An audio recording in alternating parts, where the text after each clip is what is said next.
ఏంట్రా ఇవి లడ్డూలు తీసుకొచ్చినావు, ఏం చేద్దాం అనుకున్నావు? లడ్డూ పాయసం.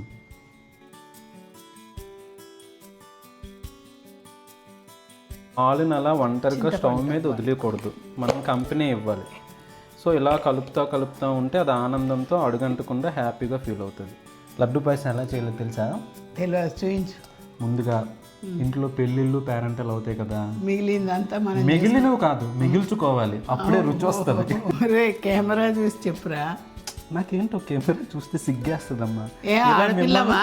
ఆడపిల్లని కదా, ఎక్కువ సిగ్గులేని వాళ్ళకి సిగ్గు ఎక్కువ వేస్తుందంట.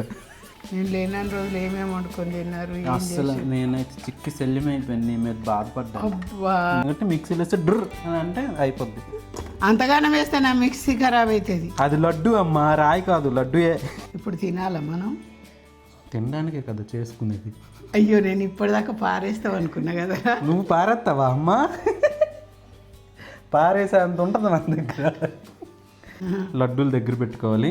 ఇంకా టేస్ట్ అవ్వాలంటే మనకి ఎవరైనా తిరుపతి ప్రసాదం ఇచ్చారనుకోండి, తిరుపతి లడ్డు సూపర్ టేస్ట్ ఉంటుంది కదా, అది కూడా కొంచెం ముక్క పెట్టుకొని ఇందులో మిక్స్ చేసుకుంటే సూపర్ టేస్ట్ వస్తుంది. పదండి చేద్దాం. మిక్సీలో చేద్దాం, ఆగండి. మిక్సీలో ఎందుకురా, చేతితో చేస్తే రాదా? కొంచెం గట్టిగా ఉన్నాయి, చేయితో అంటే చేసుకోవచ్చు, మంచిగా ఉంటుంది. కానీ జస్ట్ ఒక్క పల్సే చేయాలి, పొడి చేయకూడదు, పొడి చేయకూడదు. కొంచెం మనకు ఆ బూందీ తెలిసేలా ఉండాలి. అట్లా అంటే చేతితోటే చేయాలి కదరా, బాగుంటుంది. రోల్లో రుబ్బితేనే బాగుంటుందిరా. వద్దమ్మా, మనకి ఫ్యాన్సీ ఐటెం కదా, ట్రెడిషనల్ చేయట్లేదు. నేను ట్రెడిషనల్ ఐటెంని ఫ్యాన్సీ చేస్తున్నా కాబట్టి మిక్సీలో వేస్తే డ్ర్ అని అంటే అయిపోద్ది. అది బాగా అలవాటైంది. ఏం చెప్తాము, మేము చెప్తే మీరు వింటారా? అంతగానం వేస్తే నా మిక్సీ ఖరాబ్ అవుతుంది. అది లడ్డు అమ్మా, రాయి కాదు, లడ్డూయే. రాయిలాగా శబ్దం వస్తుంది. ఇవ్వండి, ఇలా చిన్న చిన్న బూందీ కనిపించేలాగా గ్రైండ్ చేసుకోవాలి. ఇప్పుడు దీన్ని ఏం చేయాలో తెలుసా? చెప్పండి, ఏం చేయాలో తెలీదా? స్టవ్ అంటు పెట్టి పాలు పోయాలి. పాలు పోయకూడదు, పాలు పోస్తే పాయసం ఫ్లాప్ అయిపోద్ది. స్టవ్ వెలిగించి గిన్నె వేడయ్యాక కొద్దిగా నెయ్యి వేసుకొని ఇది ఆపాలి. వెలిగించేయండి స్టవ్.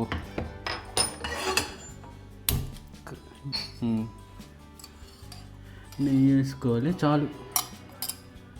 ముందు నెయ్యి కాగాక ఈ జీడిపప్పులు వేపేసి తీసి పక్కన పెట్టేసి అందులోని ఇది వేసి వేపుదాం లడ్డు మిక్చర్.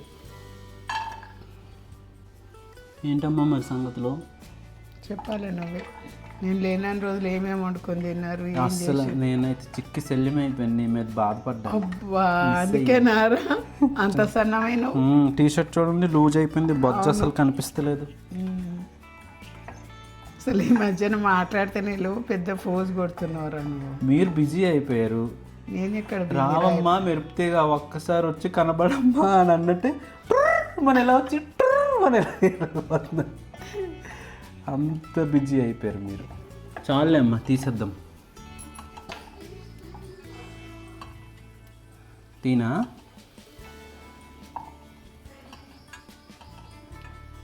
జీడిపప్పుల్ని చాలా జాగ్రత్తగా తీసారు కదా, తీసిన తర్వాత ఈ లడ్డు పొడి వేసుకొని వేపుకోవాలి.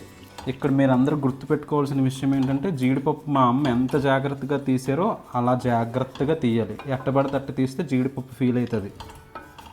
ఫీల్ అవుతుందా, ఖరాబ్ అవుతుందా, మాడిపోతుంది? ఫస్ట్ ఫీల్ అయితేనే మాడిపోయినట్టమ్మా, మన మొహం ఎలా మాడిపోద్ది ఫీల్ అయితే, జీడిపప్పు అలా ఫీల్ అయితే మాడిపోద్ది. కొంచెం నెయ్యి సెపరేట్ అయ్యేదాకా వేపుకొని వేగిన తర్వాత దించేయడమే. ఇందులో పాలు పోస్తున్నావు కదరా, మరి షుగర్ వేయవా? అంటే లడ్డూల్లో ఆల్రెడీ తీపి ఉంటుంది కదమ్మా, అదే కదా. మనం తక్కువ స్వీట్ తింటాం కాబట్టి మనం ఈ లడ్డు దాంతో సరిపోతుంది. కొంచెం ఎక్కువ స్వీట్ ఎవరైనా తినేవాళ్ళు కొంచెం ఇప్పుడు ఇదిగోండి, ఈ జీడిపప్పు కప్పు అంత పంచదార తీసుకుంటే వాళ్ళ ఇష్టం, దాన్ని ఎక్కువ చేసుకున్నప్పుడు ఎక్కువ వేసుకోవాలి, తక్కువ చేసుకుంటే. ఇదిగోండి, ఇది అయిపోయి వచ్చింది. ఇలా కొంచెం ఉన్న గోల్డెన్ కలర్ కన్నా కొంచెం గోధుమ రంగు ఎక్కువ వచ్చేలా అయితే తీసేసేయండి. తీసేద్దాం. ఇలా వేగిన తర్వాత మనకి విడిపోతుంది అనమాట, పలుకు పలుకులాగా. అప్పుడు ఏమవుతుంది, పాలల్లో ఉడకబెడితే మ్యాష్ అవ్వదు, ఎలా ఉన్న బూందీ అలా ఉంటుంది. ఇప్పుడు ఈ లడ్డు గిన్నెలోనే పాలు వేసి మరగబెట్టుకుందాం. ఒక్క పొంగు వచ్చే వరకు మరగబెట్టుకోవాలి. పాలుని అలా ఒంటరిగా స్టవ్ మీద వదిలేయకూడదు, మనం కంపెనీ ఇవ్వాలి. సో ఇలా కలుపుతూ ఉంటే అది ఆనందంతో అడుగంటకుండా హ్యాపీగా ఫీల్ అవుతుంది. అది ఫీల్ అవుతుందో నువ్వు ఫీల్ అవుతుందో నాకు అర్థం కావట్లేదు. మసులుతున్నాయి కదా, ఇలా మసులుతున్నప్పుడు అవి వేసేయండి నెమ్మదిగా అండి. ఇలాంటి ప్రక్రియలు చేసేటప్పుడు పాలు వేడిగా ఉన్నాయి, లడ్డు చల్లగా అయిపోయింది అనుకోవద్దు. పాలు కోపం వచ్చి మీద పడిందంటే తాట తీసేస్తుంది వేడికి.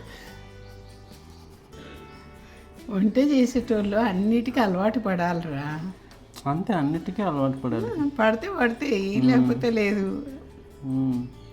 అలాంటివి ఎన్నో చూడండి, కాలిపోయింది ఇప్పుడే. ఏం కాదు, దానికి కొంచెం కారం పెట్టినాం అనుకో తొందరగా హలీం అయిపోయింది. సారీ అండి, లడ్డు చేస్తూ హలీం గురించి చెప్తున్నాము, ఎవరు టెంప్ట్ అవ్వద్దే. చూసారా, మరుగుతున్నప్పుడు ఆ లడ్డూలో ఉన్న నెయ్యి, మనం వేసిన నెయ్యి ఇలా తేలుతుంది కదా. కొంచెం ఒక్క మరుగు వచ్చాక జీడిపప్పు వేసేసుకొని దించేయాలి. మీరు ఇక్కడ గమనించాల్సింది ఏంటంటే, మనం ఇందులో ఇలాచీ వేయలేదు. ఎందుకు, ఆల్రెడీ లడ్డూల్లో ఇలాచీ ఉంటుంది కదా, అందుకని మనం ఇలాచీ వేయలేదు. అదొక్కటి గుర్తుపెట్టుకోండి. అరే కెమెరా చూసి చెప్పురా. నాకేంటో కెమెరా చూస్తే సిగ్గేస్తుందమ్మా. ఆడపిల్లని కదా, ఎక్కువ సిగ్గులేని వాళ్ళకి సిగ్గు ఎక్కువ వేస్తుందంట. నాకు బేసిక్గా సిగ్గులేదు కదా, అందుకని సిగ్గేస్తుంది. ఓకే,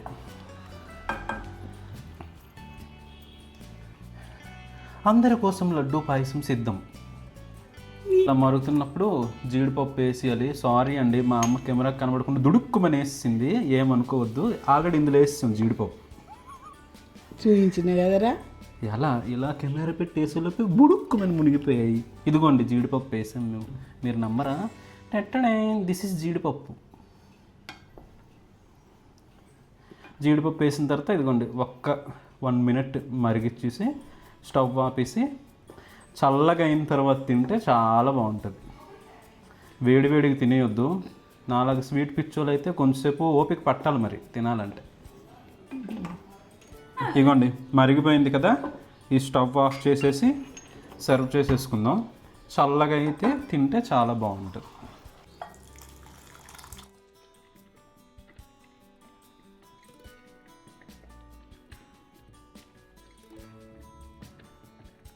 అమ్మా, అదిగో తీసేసి బౌల్లో వేసాను. మన ఇద్దరం కొంచెం కొంచెం వేసుకొని టేస్ట్ చూస్తే అయిపోతుంది. చల్లగా కావాలి కదరా, చల్లగా అయిన తర్వాత టేస్ట్ చూద్దాం. ఇంకో రెసిపీలో నన్ను బరాయిస్తారా? తప్పదు కదా, ఉన్నావు కదా ఎంబడి. ఓకే, ఇంకో రెసిపీలో కలుద్దాం.